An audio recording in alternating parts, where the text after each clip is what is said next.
الحمد لله رب العالمين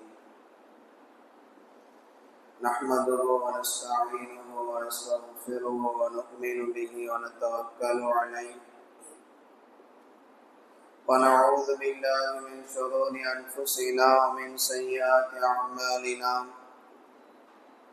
من يهده الله فلا مضل له ومن يضلل فلا هادي له ونشهد أن لا إله إلا الله وحده لا شريك له ونشهد أن سيدنا نبينا مولانا محمدا عبده ورسوله أرسله بالحق بشيرا ونذيرا وداعيا إلى الله بإذنه وسراجا منيرا أما بعد فقد قال الله تعالى في القرآن العظيم والفرقان المجيد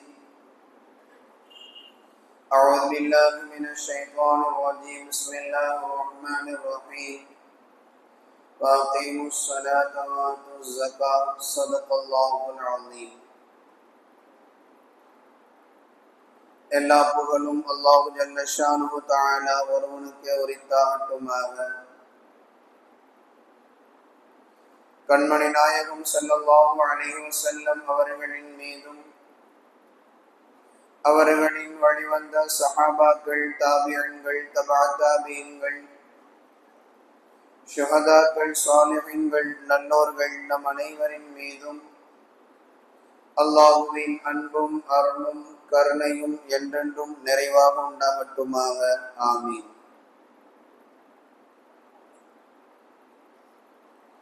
அல்லாஹு ஜல்ல ஷானுஹு தஆலா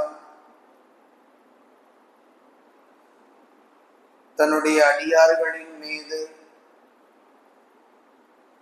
கடமையாக ஆக்கியிருக்கக்கூடிய 5 அமல்களில் மிக முக்கியமான ஒரு அமல் ஜகாத் கொடுக்குதல் என்பது. யார் செல்வந்தர்களாக இருக்கிறார்களோ அவர்களின் மீது அல்லாஹ் இந்த ஜகாத்தை கடமையாக ஆக்கியிருக்கிறான். ஒவ்வொரு ஆண்டும் கணக்கிட்டு தன்னுடைய மொத்த சொத்துக்களையும் செல்வங்களையும் கணக்கிட்டு அவைகளில் 100க்கு 2.5 என்கிற அடிப்படையில் ஜகாத் கொடுக்க வேண்டும் என்பது அல்லாஹ்வினுடைய கட்டளை. இதை நாம் நம்முடைய விருப்பத்தின் அடிப்படையில் கொடுப்பது அல்ல. ஜகாத் என்பது நம்முடைய விருப்பத்தின் அடிப்படையில் அல்லாஹ் சொல்லி இருக்கிறான், அதனால் நாம் விரும்புகிற அளவுக்கு நாம் கொடுத்து கொள்ளலாம் என்கிற செய்தி அல்ல. இது கட்டாயமாக கொடுக்க வேண்டும். அதே சமயம் 2.5% என்று கணக்கிட்டு கொடுக்க வேண்டும் செல்வந்தர்களின் மீது. இதில் யாருக்கும் செல்வந்தர்களாக இருப்பவர்களுக்கு அல்லாஹ் எந்த சலுகைகளையும் விதிவிலக்கையும் அல்லாஹ் ஏற்படுத்தவே இல்லை. கட்டாயமாக கொடுக்க வேண்டும். எப்படி நாம் தொழுகையில் ரகாத்துகளுடைய விஷயங்களில் எந்த விதமான மாற்றங்களையும் செய்ய முடியாதோ, ஃபஜ்ருடைய ஃபர்து 2 ரகாத் என்றால் 2 ரகாத் தான் நாம் தொழுக வேண்டும். லுஹர் 4 ரகாத் ஃபர்து என்றால் 4 ரகாத் தான் தொழுக வேண்டும். இல்லை, எனக்கு கொஞ்சம் நேரம் இருக்கிறது அல்லது அல்லாஹ்வை நான் அதிகமாக தொழுக ஆசைப்படுகிறேன் என்று ஒருவன் நினைத்து கொண்டு லுஹருடைய தொழுகை 4 ரகாத்தை 5ஆகவோ அல்லது 6ஆகவோ தொழுகுவதற்கு அனுமதி இல்லை. அல்லது குறைத்து கொள்ள வேண்டும் என்று ஆசைப்பட்டு லுஹருடைய ஃபர்து 4இல் குறை செய்து கொள்வதற்கு 3 ரகாத்தாகவோ 2 ரகாத்தாகவோ தொழுது கொள்வதற்கு அனுமதி இல்லை. அப்படி செய்தால் எப்படி தொழுகை கூடாது என்று நாம் புரிந்து வைத்திருக்கிறோமோ, விளங்கி வைத்திருக்கிறோமோ, அதே போன்று தான் ஜகாத்தை பொறுத்தவரை 100க்கு 2.5 என்பதை துல்லியமாக கணக்கிட்டு கொடுக்க வேண்டும். நம்முடைய மொத்த சொத்துக்களையும் மதிப்பிட்டு கொடுக்க வேண்டும். இது நம்முடைய விருப்பத்தின் அடிப்படையில் கொடுக்கக்கூடிய ஒன்றல்ல, அல்லாஹ்வினுடைய உத்தரவின் அடிப்படையில் கொடுக்கக்கூடிய ஒன்று, அல்லாஹ்வினுடைய கட்டளையின் அடிப்படையில் கொடுக்கக்கூடிய ஒன்று. நிச்சயமாக நாம் கொடுக்க வேண்டும். இதில் எந்த விதமான சலுகைகளையும் அல்லாஹ் ஏற்படுத்தவில்லை. ஹஜ்ரத் அப்துல்லாஹ் இப்னு அப்பாஸ் ரலியல்லாஹு அன்ஹுமா அவர்கள் சொல்லுவார்கள், ஒரு 3 அமல்கள் இருக்கிறது.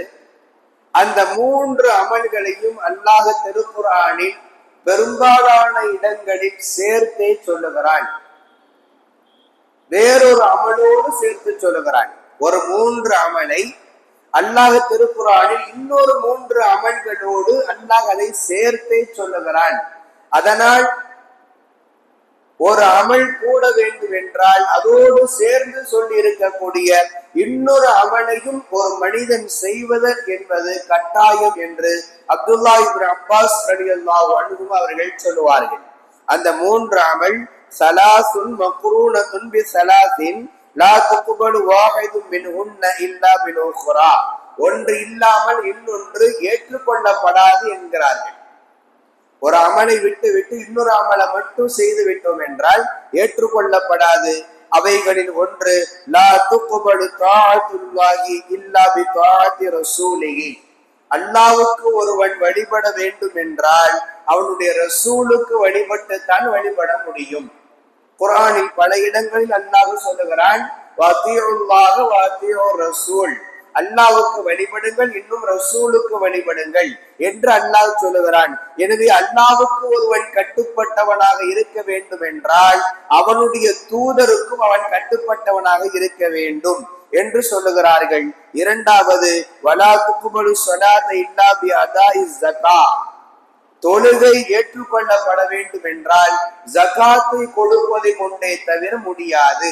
அல்லாஹ் ஒரு மனிதனுடைய தொழுகை அங்கீகரிக்க வேண்டும் என்றால் அவன் ஜகாத்தையும் முறையாக கொடுக்க வேண்டும். கொடுத்தால் தான் அவனுடைய தொழுகை அங்கீகரிக்கப்படும். ஏனென்றால் அல்லாஹ் திருக்குர்ஆனில் சுமார் 27 இடங்களில் தொழுகையும் ஜகாத்தையும் இணைத்தே அல்லாஹ் பேசுகிறான். தனித்தனியாக சொல்லல. கடமை என்பது தனித்தனியான கடமையாக இருந்தாலும் கூட அல்லாஹ் இணைத்து சொல்லுகிறான் பல இடங்களில் திருக்குர்ஆனில், வஅகீமுஸ் ஸலாத வஆத்துஸ் ஸகா, தொழுகையை நிலைநாட்டுங்கள், ஜகாத்தை கொடுங்கள். இப்படி சுமார் 27 இடங்களில் அல்லாஹ் திருக்குர்ஆனில் பதிவு செய்திருக்கிறான். எனவே தொழுகை நிறைவேற வேண்டும் என்றால் ஒரு மனிதன் ஜகாத்தை முறையாக கொடுக்க வேண்டும். வலா யக்பலுல்லாஹு ஷுக்ரஹு இல்லா பிஷுக்ரில் வாலிதைன். அடுத்து 3வது செய்தியாக சொன்னார்கள், அல்லாஹ்வுக்கு ஒருவன் நன்றி செலுத்தியவனாக இருக்க வேண்டும் என்றால் அவன் தன்னுடைய பெற்றோர்களுக்கு நன்றி செலுத்தியவனாக இருக்க வேண்டும். ஏனென்றால் அல்லாஹ் திருக்குர்ஆனில் அனிஷ்குர்லி வலிவாலிதை, எனக்கு நன்றியுள்ளவர்களாக இருங்கள், வலிவாலிதை, உங்களுடைய பெற்றோர்களுக்கும் நன்றியுள்ளவர்களாக இருங்கள் என்று அல்லாஹ் இணைத்து சொல்லுகிறான். எனவே இந்த 3 அமல்கள், அல்லாஹ்வுக்கு வழிபடுதல், தொழுகையை நிலைநாட்டுதல், அல்லாஹ்வுக்கு நன்றியுள்ளவர்களாக இருக்குதல், இந்த 3 செயலை இன்னொரு 3 அமலோடு அல்லாஹ் சேர்த்து சொல்லி இருக்கிறான். எனவே இந்த 3 சரியாக வேண்டும் என்றால், அல்லாஹ்வுக்கு நாம் கட்டுப்பட்டவர்களாக இருக்க வேண்டும் என்றால் அவனுடைய தூதருக்கு கட்டுப்பட்டவர்களாக இருக்க வேண்டும். நம்முடைய தொழுகை அல்லாஹ்விடத்தில் அங்கீகரிக்கப்பட வேண்டும் என்றால் ஜகாத்தை முறையாக கொடுப்பவர்களாக நாம் இருக்க வேண்டும். அல்லாஹ்வுக்கு நன்றியுள்ளவர்களாக நாம் இருக்க வேண்டும் என்றால் நம்முடைய பெற்றோர்களுக்கு நாம் நன்றியுள்ளவர்களாக இருக்க வேண்டும். இது ஹஜ்ரத் அப்துல்லாஹ் இப்னு அப்பாஸ் ரலியல்லாஹு அன்ஹுமா அவர்களுடைய வார்த்தைகள். நாம் மிகுந்த கவனத்தோடு கவனிப்பதற்கு கடமைப்பட்டிருக்கிறோம். எந்த அளவுக்கு செய்தியை உள்வாங்கி சொல்லி இருக்கிறார்கள். அல்லாஹ் திருக்குர்ஆனில் தொழுகையும் ஜகாத்தையும் இணைத்து சொல்லி இருக்கிறான் என்றால் ஜகாத்தின் மீது நாம் எந்த அளவுக்கு கவனம் எடுத்துக் கொள்ள வேண்டும் என்பதை நாம் புரிந்து கொள்ள வேண்டும். தொழுகையின் மீது இருக்கக்கூடிய ஆர்வமும் ஆசையும் ஜகாத்து கொடுப்பதின் மீது நமக்கு இருப்பது இல்லை. காரணம், நம்முடைய உள்ளத்துல இருக்கக்கூடிய கஞ்சத்தனம். காசு பணங்களை செலவு செய்வதன் மீது, அல்லாஹ்வுடைய பாதையிலே செலவு செய்வதன் மீது இருக்கக்கூடிய கஞ்சத்தனம் தான் ஷைத்தானுடைய குணம். திருக்குர்ஆன் சொல்லுகிறது, ஷைத்தான் தான் உங்களுக்கு சதக்கா கொடுப்பதின் மூலம், அல்லாஹ்வுடைய பாதையில் பொருளை செலவு செய்வதன் மூலம் உங்களுடைய காசு பணம் குறைந்துவிடும் என்கிற பயத்தை ஏற்படுத்துகிறான். இது ஷைத்தானின் குணம் என்கிறான் அல்லாஹ். அந்த குணம் நம்மில் சிலர்களிடத்திலே குடியிருப்பதினால் ஜகாத்தை நியமமாக கொடுப்பதில் நாம் குறை செய்கிறோம். ஏதோ ஒரு கவனம், ஒரு பொடுபோக்குத்தனமாக, ஒரு எந்த விதமான கணக்கும் இல்லாமல் நாம் கொடுத்து விடுகிறோம். இன்றைக்கு ஜகாத்து கொடுப்பவங்கள்ட்ட கொஞ்சம் கேட்டு பார்க்க வேண்டும். என்ன கேட்கணும் தெரியுமா? உங்களுடைய சொத்து மதிப்பு என்ன? இன்றைக்கு ரமலான் வந்திருக்கிறது. கடந்த ரமலானில் நீங்கள் ஜகாத்து கொடுத்திருப்பீர்கள். போன வருஷ ரமலானில் உங்களுடைய சொத்து மதிப்பு என்னவாக இருந்தது என்று கேட்கணும். தெரியல என்று யாராவது ஒருவர் சொன்னார் என்றால் அவர் முறையாக ஜகாத்து கொடுக்கவில்லை என்று அர்த்தம். யாராவது ஒருவருக்கு என்னுடைய சொத்து மதிப்பு தெரியல, எவ்வளவு காசு பணம் இருக்குது, எவ்வளவு இடம் வாங்கி போட்டிருக்கிறேன், எத்தனை வீடு கட்டி இருக்கிறேன், எவ்வளவு வருமானங்கள் வருகிறது என்று ஒருவர் தெரியல என்று சொன்னார் என்றால் நிச்சயமாக அவர் ஜகாத்தை முறையாக கொடுக்கவில்லை. ஏனென்றால் ஜகாத்தை பொறுத்தவரை முறையாக கொடுப்பதனுடைய வழிகாட்டுதலில் முதன்மையான வழிகாட்டுதல் தன்னுடைய சொத்து மதிப்பு என்ன என்பதை முதலில் கணக்கிட வேண்டும். நம்முடைய சொத்து மதிப்பு என்ன என்பதை முதலில் கணக்கிட்டு அதற்கு பிறகு அவைகளில் 100க்கு 2.5 என்று கணக்கிட்டு ஜகாத்து கொடுக்கணும். கடந்த வருடம் அவர் முறையாக ஜகாத்து கொடுத்திருந்தார் என்றால் நிச்சயமாக அவருடைய சொத்து மதிப்பு என்ன என்பது அவருக்கு தெரிந்திருக்கும். இந்த வருடம் ஜகாத்து கொடுப்பதற்கு அவர் தயாராக ஆகியிருப்பார். இந்த வருடமும் அந்த கணக்கு கையில வைத்திருப்பார். நான் ஜகாத்து கொடுக்க போறேன், ரமலானுக்குள்ளாக நான் ஜகாத்து கொடுத்துருவேன், இன்றைய என்னுடைய சொத்து மதிப்பு இத்தனை லட்சம் ரூபாய், 10 லட்சம் அல்லது 20 லட்சம் அல்லது 30 லட்சம், ஏதோ ஒன்று கணக்கு இருக்கும் என்றால், நம்மிடத்தில் என்னுடைய சொத்து மதிப்பு என்னுடைய கணக்கு என்னிடத்தில் இருக்கும் என்றால் நான் ஜகாத்தை சரியாக கொடுக்கிறேன். இல்ல, ஜகாத்தினுடைய என்னுடைய சொத்து மதிப்பு என்கிட்ட இல்லை என்றால் நீங்கள் ஜகாத்தை முறையாக கொடுக்கணும். ஏதோ ஒரு கணக்குல நீங்கள் கொடுத்திருக்கிறீங்க, ஜகாத்து கொடுக்கணும் அல்லாஹ் சொல்லிட்டான் என்பதற்காக வேண்டி ஏதோ ஒரு 10,000த்தையோ ஒரு 20,000த்தையோ நீங்கள் கொடுத்திருக்கிறீர்களே தவிர ஆனால் முறையாக ஜகாத்து கொடுக்கவில்லை. ஆனால் ஜகாத்தை பொறுத்தவரை துல்லியமாக கணக்கிட்டு கொடுக்கப்பட வேண்டிய ஒன்று. நம்முடைய சொத்து மதிப்புகளை கணக்கிட்டு கொடுக்கணும்.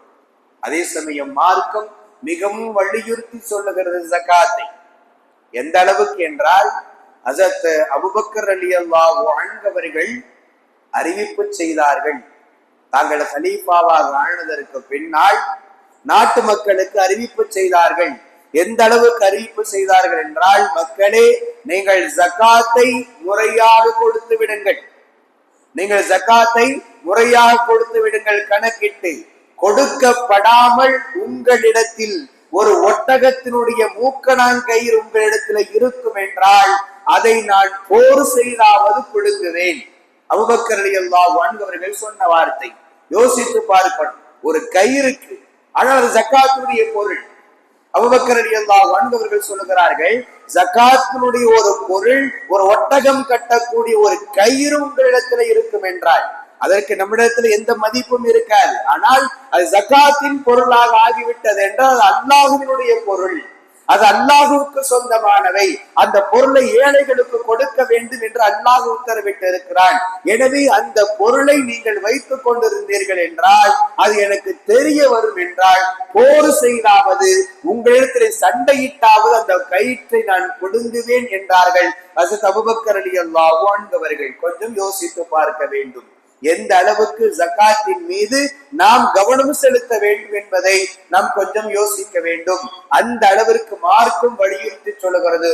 குது மின் அம்வாலிஹிம் ஸதகத்தன் துதஹிருஹும் வ துஸக்கீஹிம். அல்லாஹ் சொல்லுகிறான், நபியே, நீங்கள் ஜகாத்தினுடைய பொருளை முஃமின்களிடத்துல இருந்து நீங்கள் எடுங்கள், அவங்கள்ட்ட இருந்து நீங்க வாங்குங்கன்னு அல்லாஹ் சொல்லல. அதனால்தான் அறிவியல் பெருமக்கள் சொல்றாங்க, ஜகாத்து கொடுக்காமல் யாராவது ஒருவர் இருக்கிறார் என்றால் அவரிடத்திலே பிடுங்குவதற்கான அதிகாரம் இஸ்லாமிய ஆட்சியாளர்களுக்கு உண்டு.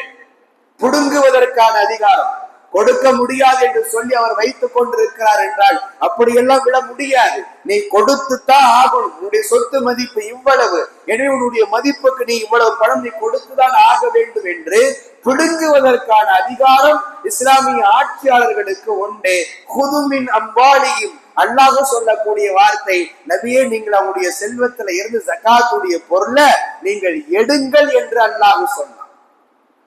அவங்ககிட்ட போய் கேட்டு வாங்குங்கன்னு அல்லாஹ் சொல்லல, எடுங்கள், அவங்கள்ட்ட இருந்து எடுத்துருங்க. அவங்க வைத்திருக்க கூடாது, அந்த பொருள் அவங்களுக்கு சொந்தமானது இல்லை. இதன் மூலமாக அவங்களும் சுத்தமாவார்கள், அவருடைய உள்ளமும் அகமும் இரண்டுமே சுத்தமாகும்.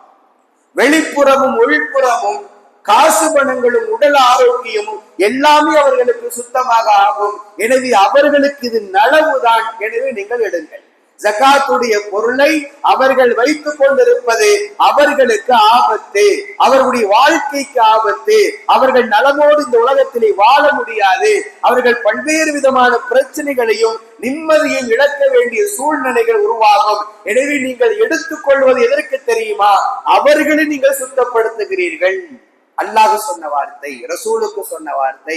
நீங்கள் அவர்களை சுத்தப்படுத்துகிறீர்கள், அவர்களை நீங்கள் ஒழுக்கப்படுத்துகிறீர்கள். எனவே நீங்கள் எடுத்து விடுங்கள் என்று அல்லாஹ் சொன்னான். இதுதான் மார்க்கம் சொல்லுகிறது. ஜகாத்துடைய விஷயம் பொறுத்தவரை நாம் மிகுந்த கவனத்தோடு இருக்க வேண்டும். அது நமக்குரிய காசே அல்ல. ரொம்ப தெளிவாக நாம் புரிந்து கொள்ளணும். அது ஜகாத்தினுடைய பணம் என்பது நமக்குரிய காசு அல்ல, எனக்குரிய சொத்து அல்ல. அது ஏழைகளுக்கு அல்லாஹ் கொடுக்க வேண்டும் என்று சொல்லி இருக்கக்கூடிய காசு பணங்கள். நான் வைத்துக் கொள்வதற்கு எனக்கு அனுமதி இல்லை. அப்படி வைத்துக் கொண்டிருந்தால் ஏழைகளினுடைய காசு பணத்தை நம்ம வைத்துக் கொண்டிருக்கிறோம் என்று அர்த்தம். அடுத்தவனுடைய காசு பணத்தை வைத்திருப்பது ஆகுமானதா, முறையானதா? ஆனால் அல்லாஹ்வுடைய உத்தரவையும் மீறி நாம் வைத்துக் கொண்டிருக்கிறோம் என்றால் அது ஒரே ஒரு ரூபாயாக இருந்தாலும் சரி, குற்றவாளி தான், பாவத்துக்குரியவர்கள் தான், சரியாக ஜகாத்தை கொடுக்காதவர்கள் தான். அதனால் தான் மார்க்கம் அவ்வளவு வலியுறுத்தி சொல்லுகிறது, சரியாக நீங்கள் கொடுக்க வேண்டும், துல்லியமாக கணக்கிட்டு கொடுக்க வேண்டும், முறையாக ஜகாத்தை ஏழைகளுக்கு கொண்டு போய் சேர்க்கணும். ஜகாத்தினுடைய நோக்கமே அதுதான். மார்க்கத்தில் இருக்கக்கூடிய, இஸ்லாமிய சமுதாயத்தில் இருக்கக்கூடிய ஏழைகளினுடைய கண்ணீரை துடைக்க வேண்டும், அவர்களையும் பொருளாதாரத்தில் மேம்பட்டவர்களாக, உயர்வுக்குரியவர்களாக அவர்களை மாற்ற வேண்டும் என்பதுதான் ஜகாத்தினுடைய அடிப்படை நோக்கம். வேற எந்த நோக்கமும் இல்லை. அதனால்தான் ஜகாத்தை பொறுத்தவரை அல்லாஹ் முழுக்க முழுக்க ஏழைகளுக்கே கொடுக்க வேண்டும் என்றார். நீங்கள் பள்ளிவாசல் கட்டுறதுக்கெல்லாம் ஜகாத்து கொடுக்க முடியாது, நோம்பு கஞ்சி காய்ச்சறதுக்கெல்லாம் ஜகாத்து கொடுக்க முடியாது. இன்னும் பொதுவான வேலைகள் எதுவாக இருக்கிறதோ அது சமுதாயத்தில் மிகப்பெரிய நன்மைக்குரியவையாக தெரியலாம், ஆனால் அவைகளுக்கு ஜகாத்தை கொடுக்கலாமா என்றால் கொடுக்க முடியாது. நீ ஜகாத்தை யாருக்கு கொடுக்க வேண்டும்? சமுதாயத்தில் இருக்கக்கூடிய ஏழைகளுக்குத்தான் நீ கொடுக்கணும். அல்லாஹ் அழுத்தமாக சொன்ன வார்த்தை. மஸ்ஜிதை கட்டுறது எவ்வளவு பெரிய பாக்கியம், எவ்வளவு பெரிய நன்மைக்குரிய, எல்லாம் சரிதான். ஆனால் ஜகாத்துடைய பணத்தை கொடுக்கலாமா? கொடுக்க முடியாது, வேண்டாம் என்று விட்டான் அல்லாஹ். நீ ஏழைகளுக்குத்தான் கொடுக்கணும். இதனுடைய நோக்கம் ஏழைகள் பணக்காரனாக மாறணும். இன்றைக்கு கையேந்தி வாங்கிக் கொண்டிருக்கக்கூடிய ஏழைகள் நாளை அவர்கள் செல்வந்தர்களாக மாற வேண்டும். அவர்களின் கண்ணீரை துடைப்பதற்குத்தான் ஜகாத்தை தவிர மற்ற எந்த பொது காரியங்களுக்கும் இந்த பணத்தை பயன்படுத்துவதற்கு மார்க்கம் அனுமதி கொடுக்கவில்லை என்றால் எந்த அளவிற்கு ஏழைகளின் மீது கவனம் செலுத்துவதற்காக வேண்டி மார்க்கம் இந்த ஜகாத்தை கடமையாக ஆக்கியிருக்கிறது என்பதை நாம் கவனம் கொள்வதற்கு கடமைப்பட்டிருக்கிறோம். ஒரு சஹாபி ரசூல் ஸல்லல்லாஹு அலைஹி வஸல்லம் அவர்களிடத்திலே வந்தார்கள். ஹகீம் இப்னு ஹிஷாம் ரலியல்லாஹு அன்ஹு என்கிற சஹாபி ரசூலுல்லாஹ் இடத்துல வந்து, யா ரசூலல்லாஹ், ரொம்ப ஏழையா இருக்கிறேன், ஒண்ணும் இல்லை, ஏதாவது கொடுங்கன்னு கேட்டார். ஸல்லல்லாஹு அலைஹி வஸல்லம் அவர்களும் கொடுத்தாங்க. திரும்பவும் கேட்டார், திரும்பவும் கொடுத்தாங்க. மூன்றாவது தடவையாக வந்து கேட்டார். ரசூல் ஸல்லல்லாஹு அலைஹி வஸல்லம் அவர்கள் சொன்னாங்க, அல் எதில் ஓல்யா கயிறும் எதி சுஃப்லா, வாங்குற கையை விட கொடுக்கிற கைதான்ப்பா சிறந்ததுன்னு சொன்னாங்க. நீ என்ன வந்து வாங்கிட்டே இருக்கிற, ஜகாத்துடைய பணத்தை வந்து வாங்கிட்டே இருக்கிற, நீ வாங்குற கையை விட கொடுக்கிற கைதான் சிறந்தது. எனவே நீ இதை வைத்து அதன் மூலமாக ரசூலுல்லாஹ் சொன்ன வார்த்தை இனிமே நீ திரும்ப வரக்கூடாது. இந்த பணத்தை வைத்து நீ முதலீடு செய்து நீ முன்னேறணும், வாழ்க்கையில நீ முன்னேறணும், என்பதைத்தான் ரசூல் ஸல்லல்லாஹு அலைஹி வஸல்லம் அவர்கள் அந்த சஹாபிக்கு உணர்த்தினாங்க. திரும்பவும் வரக்கூடாது என்பதை சூசகமாக சொன்னார்கள். கொடுக்கிற கைதான் சிறந்தது வாங்குற கையை விட என்பதை சொல்லி அனுப்பினார்கள். அந்த சஹாபி ரசூலுல்லாஹ்விடத்துல சொல்லிட்டே போனார், யா ரசூலல்லாஹ், இனிமேல் யார்கிட்டையும் நான் கையேந்த மாட்டேன், இனிமேல் நான் யாரிடத்திலேயுமே எதுவுமே வாங்க மாட்டேன் என்று சொல்லிவிட்டு ஹக்கீம் இப்னு ஹிஷாம் ரலியல்லாஹு அன்ஹு அவர்கள் சென்றார்கள். வரலாறு சொல்லுகிறது, அவர் அந்த பொருளாதாரத்தை கொண்டு வாழ்க்கையில் முன்னேறினார். எந்த அளவுக்கு அவருடைய வாழ்க்கையில முன்னேற்றங்கள் ஏற்பட்டது என்றால், அவர் ஹஜ்ஜுக்கு செல்லுகிறார். ஹஜ்ஜுக்கு செல்லும் பொழுது 100 ஒட்டகங்களை கொண்டு போய் குர்பானி கொடுத்தார். எப்படிப்பட்ட ஒரு சஹாபி! ஒரு நேரம் ஒண்ணுமே இல்லை, கையில காசு பணம் இல்லை, தேவை அடுத்தவர்களிடத்திலே தேவையாகக்கூடிய நிலையில் இருந்த ஒரு சஹாபி ரசூல் ஸல்லல்லாஹு அலைஹி வஸல்லம் அவர்கள் சொன்ன வார்த்தையை கேட்டு வாழ்க்கையிலே முன்னேறினார். பொருளாதாரத்திலே பெருமளவு முன்னேற்றம்.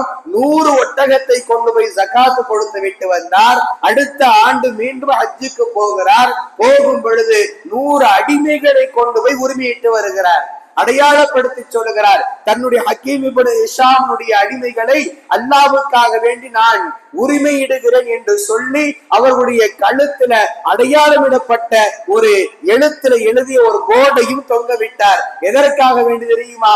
ஒரு நேரம் வறுமையில் இருந்தேன், ஒரு நேரம் ஒன்றுமில்லாமல் இருந்தேன், ஆனால் நபியினுடைய உதவி எனக்கு இவ்வளவு தூரம் பெரும் பொருளாதாரத்தை கொண்டு வந்து சேர்த்தது என்பதை உலக மக்கள் அறிந்து கொள்வதற்காக வேண்டி அடையாளத்தோடு கொண்டு போய் ஹஜ்ஜிலை வைத்து அத்தனை மக்களுக்கு முன்னிலையில் 100 அடிமைகளை உரிமையிடுகிறார் ஹக்கீம் இப்னு ஹிஷாம். இதுதான் ஜகாத்தினுடைய நோக்கம்.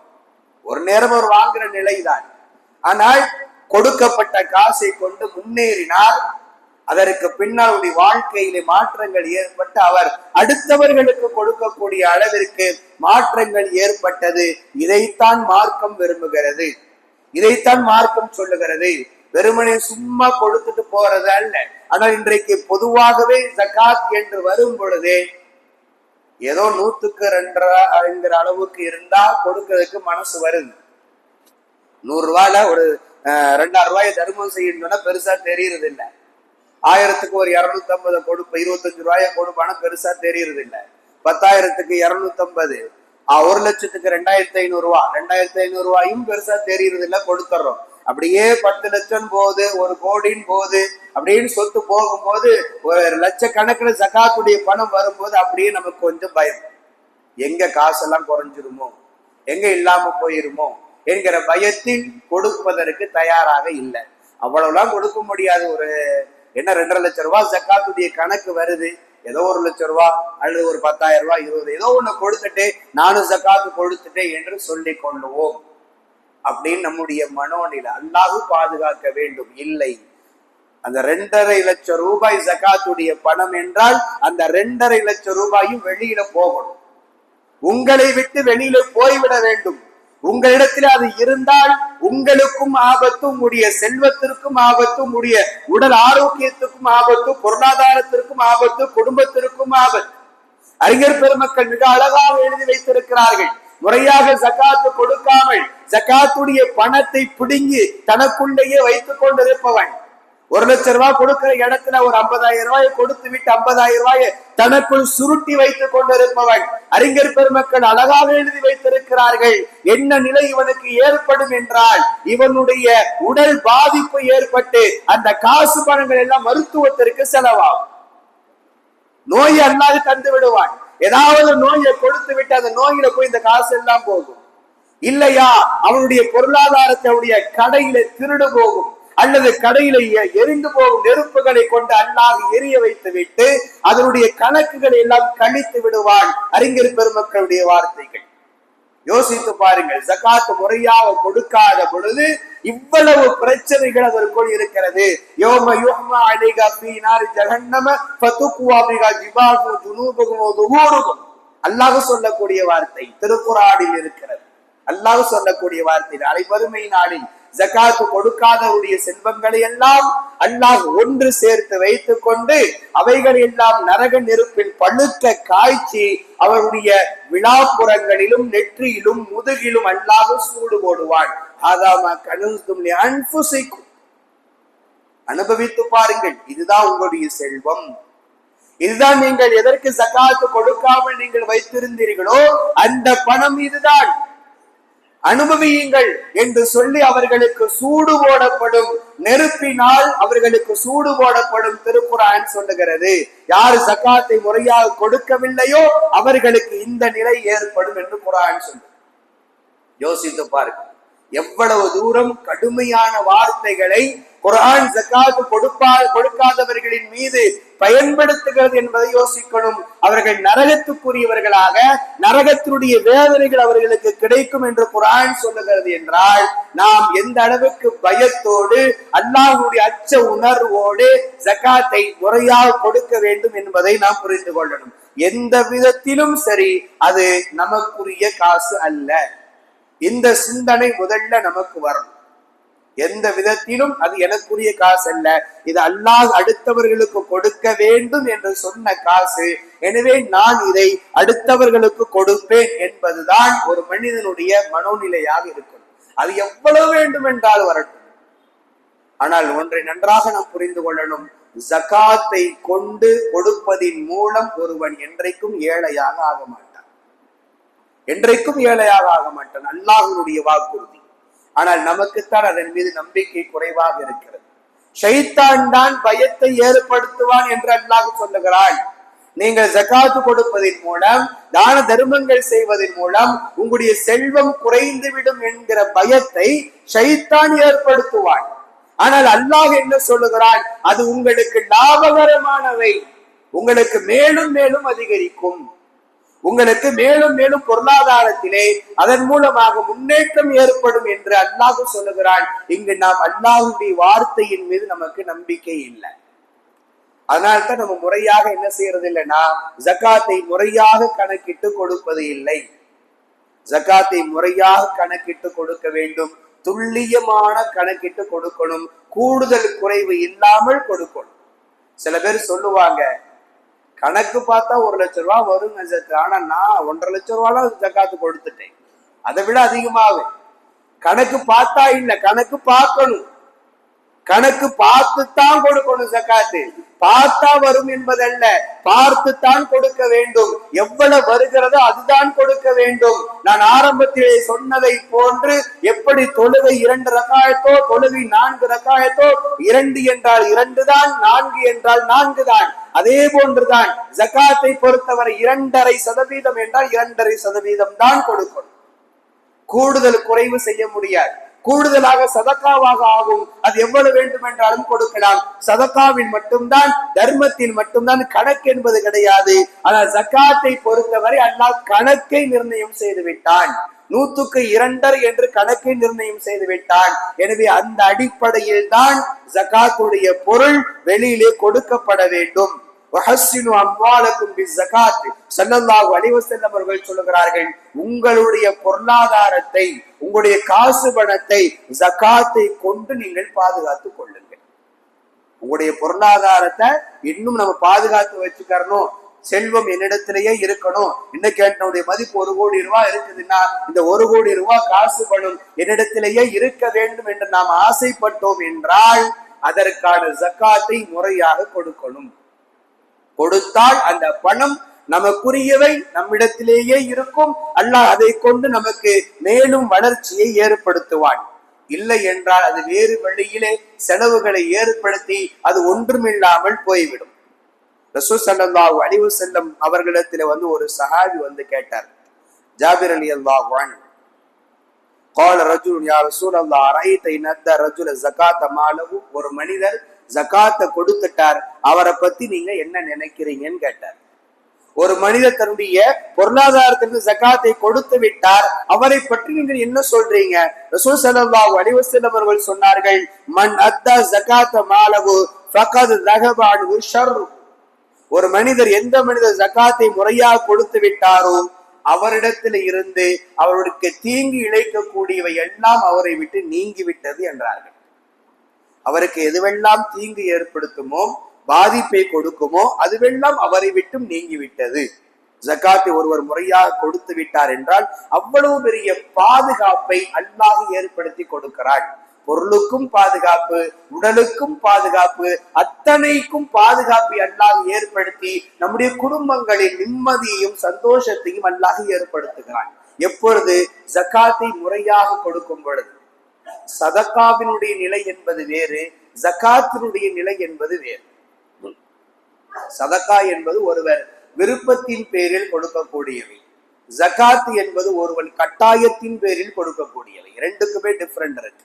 நம்ம ஒருவரை வேலைக்கு கடையில வேலைக்கு சேர்த்து இருக்கிறோம், சேர்க்கும் போது சொல்றோம் 10 மணி நேரம் என்கிட்ட நீ வேலை செய்யணும்பா, இந்த வேலை செஞ்சினா உனக்கு மாசம் 20,000 ரூபாய் சம்பளம், 10 மணி நேரம் என்னிடத்தில் நீ வேலை செய்யணும், 20,000 ரூபாய் உனக்கு சம்பளம் என்று சொல்லி நாம் வேலைக்கு சேர்த்து விட்டோம் என்றால் அந்த 10 மணி நேரத்துல ஏதாவது குறைவு செய்தால் முதலாளியாக இருக்கக்கூடிய நம்ம ஏத்துக்குவோமா?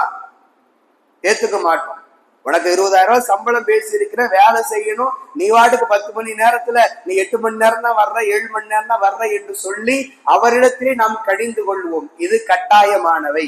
ஆனால் அதே சமயம் அந்த 10 மணி நேரம் வேலை செய்ய வேண்டிய ஒரு மனிதன், ஒரு தொழிலாளி 12 மணி நேரம் வேலை பார்த்துட்டு போறான், அதை 2 மணி நேரம் கூடுதலாக வேலை பார்க்கிறான்னா அது அவனுடைய விருப்பம், நம்முடைய கட்டாயம் அல்ல. அது அவனுடைய விருப்பத்தின் அடிப்படையில், நம் மீது இருக்கக்கூடிய நம்பிக்கையின் அடிப்படையில் அவன் ஒரு 2 மணி நேரம் கூடுதலாக வேலை பார்த்து விட்டு போகிறான். நம்முடைய பெயரை பெறுவதற்காக, நல்ல மதிப்பை பெறுவதற்காக வேண்டி ஒரு 2 மணி நேரம் கூடுதலாக வேலை பார்த்து விட்டு போறான். அது அவனுடைய விருப்பத்தின் அடிப்படையில். ஆனால் 10 மணி நேரத்தில் குறைவு செய்யும் பொழுது முதலாளியாக இருக்கக்கூடிய நாம் எப்படி ஏற்றுக்கொள்ள மாட்டோமோ அதே போன்று தான் 100க்கு 2.5 குறை செய்யும் பொழுது நாம் என்றைக்குமே அல்லாஹ்வும் அதை ஏற்றுக்கொள்ள மாட்டான். ஜகாத்தில 100க்கு 2.5 என்று அல்லாஹ் நிர்ணயம் செய்து விட்டதற்கு பின்னால் அதில் யாராவது ஒருவர் குறை செய்கிறார்கள் என்றால், குறைத்து கொடுக்கிறார்கள் என்றால் அதை அல்லாஹ்வும் ஒரு காலம் ஏற்றுக்கொள்ளவே மாட்டான். அதுல எந்த விதமான மாற்றமும் கிடையாது. கூடுதலாக ஒருவர் கொடுக்கிறார் என்றால் அது அவருடைய விருப்பத்தின் அடிப்படை, அது சதகாவாக அல்லாஹ் ஏற்றுக்கொள்வானே தவிர இந்த நேரங்கள் 2.5 என்கிற கணக்கிட்டு கொடுக்கப்பட்டவை ஜகாத்தாக முறையாக போய்விடும். அதனால் மிகுந்த கவனத்தோடு நாம் இருக்க வேண்டும். அதே சமயம் இன்னொரு செய்தியும் பதிவு செய்கிறோம்.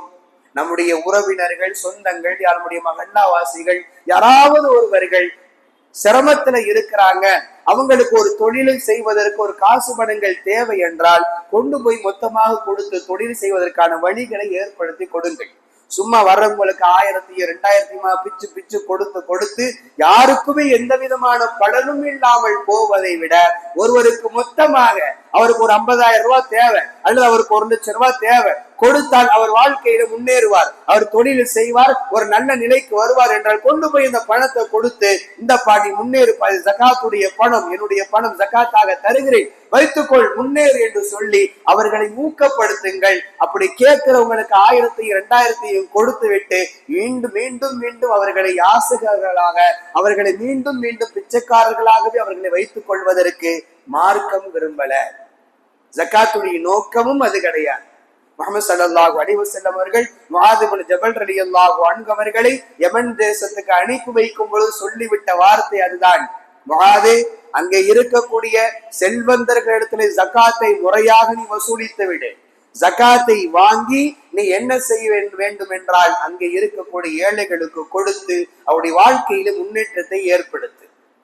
வரலாறு சொல்லுகிறது, உமர் ரலியல்லாஹு அன்ஹு அவர்களுடைய காலம், கலீஃபா உமர் ரலியல்லாஹு அன்ஹு அவர்கள் ஜனாதிபதியாக இருக்கக்கூடிய காலம், முஆத் இப்னு ஜபல் ரலியல்லாஹு யமன் தேசத்திலிருந்து கொஞ்சம் ஜகாத்துடைய பொருளை கொடுத்து அனுப்புறாங்க மதீனாவிற்கு. உமர் ரலியல்லாஹு அன்ஹு அவர்கள் கடிதம் எழுதி அனுப்புகிறார்கள், முஆதே, உன்னை அங்கு கவர்னராக நியமனம் செய்திருப்பது எதற்கு தெரியுமா?